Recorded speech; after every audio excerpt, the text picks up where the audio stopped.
Out the gate, I'm going to tell you to buy this book. I own it on Audible and will be purchasing a physical loaner copy to give to my friends. I was a fat kid from the start. I've been trying to lose weight since I was 12. That being said, this book had the answer I needed. Instead of trying to go over every single thing in this book, which you should read even if you don't have a weight problem, I will go over key takeaways I felt were important and I applied to my daily life. The short of this is, if you read this book, you will have a better understanding of how to regulate by avoiding the actions that cause weight gain and cause hormonal damage. Let's begin by saying something that I thought initially was absolutely bonkers. Calories didn't matter as much as I thought. I was taught wrong for quite some time. Caloric restriction is not sustainable because a calorie is not just a calorie. The composition of a calorie is what will dictate how it is used for energy. I know you want me to cut to the chase and tell you what I ate and how I lost 40 pounds in a snap while maintaining muscle mass, so here we go.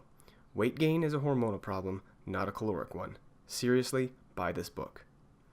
Sugars and grains are macros that are a daily part of the SAD, Standard American Diet. We've been encouraged to consume whole grains because we need carbs to survive, since our brains run on glucose. The thing is, added sugars, including things like agave nectar and corn syrup especially, are hyperpalatable because sugars used to be rare. Our bodies can't keep up with something that we were only supposed to get on rare occasions. When we consume sugars and grains, our body responds by squirting insulin into our bloodstream to utilize for energy. But insulin is a storage hormone, and excessive amounts, which like I said is not much, will cause an unwanted spike in insulin.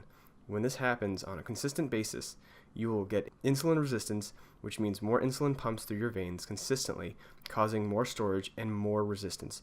So it's a self-feeding negative cycle.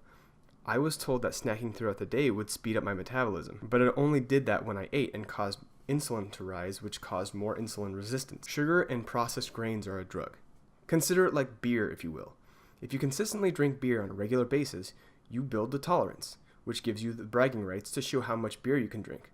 But who wants to brag about having a less efficient system? No one calls it a beer belly because it looks like a six-pack. That bulbous stomach that people develop is hormonally driven, just like all fat storage, because insulin is a storage hormone. All of the techniques and diet structures I've ever used in the past couple of years have miserably failed because I was paying attention to calories, not my hormones. So how did I build up the insulin sensitivity and lose the weight so rapidly?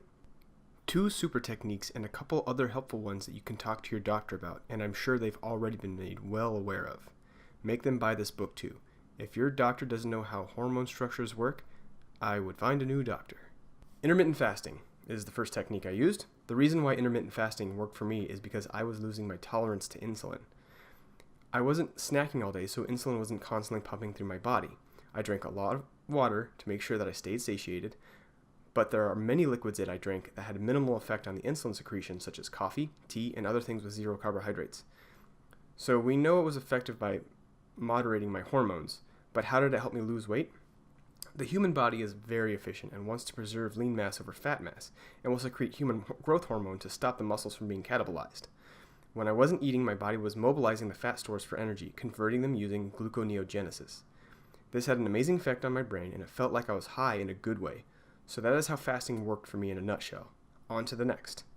Low sugar, low carb, keto, Atkins, whatever you want to call it. I will call it the queso diet because I ate a bunch of it.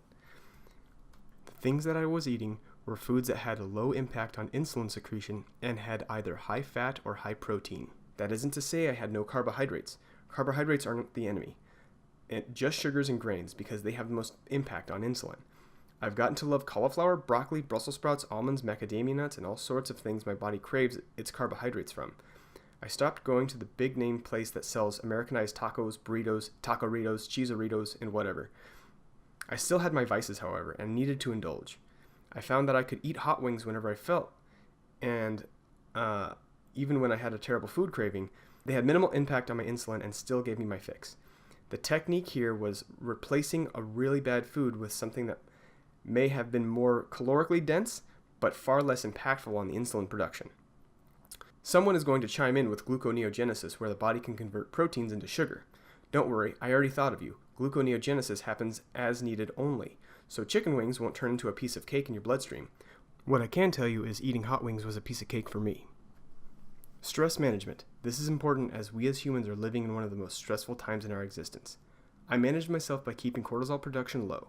When cortisol enters the bloodstream, it is dealt with insulin, which in turn causes weight gain, causing stress, which causes insulin, and that self-feeding negative cycle. So stress weight is definitely a thing. I started meditating and continuing to keep the sugars and grains out of my diet because they cause systemic inflammation, which causes stress, which causes cortisol, which causes insulin. See how that vicious cycle just got a lot bigger? I also supplemented with a natural calming remedy called L-theanine. Working out helped as well. I specifically worked to keep my cortisol low because I have been having panic attacks since I was 18 when I worked in a theater where we were allowed to have free soda and popcorn all day long. Working out. Working out helps because it helps lower cortisol levels like I said earlier. But also, I did low intensity steady state to get my fat mobilization kick-started. I also work out while listening to books, which creates an almost meditative state for me. Some people do music, I do books. To name a few, some of my gym partners have been written by John Scalzi, Kevin Hearn, Delilah Dawson, Sherry Priest, Patrick Rothfuss, Diana Gabaldon, Chuck Wendig, Mike Cole, and this one guy, Sam Sykes. You should buy his book. There's a lot of information in this book that I didn't go over in this review thingy, and it's for a good reason. You need to buy this book if you want to stabilize your life and manage the hormones flapping around your body like spooked chickens. If you are planning to go on a weight loss plan, talk to your doctor about the role that hormones play. Read this book. Ask them to read this book. It was written by a doctor who has over 20 years of experience, and all of the evidence was derived from human studies only. That is all for now. Thanks for playing.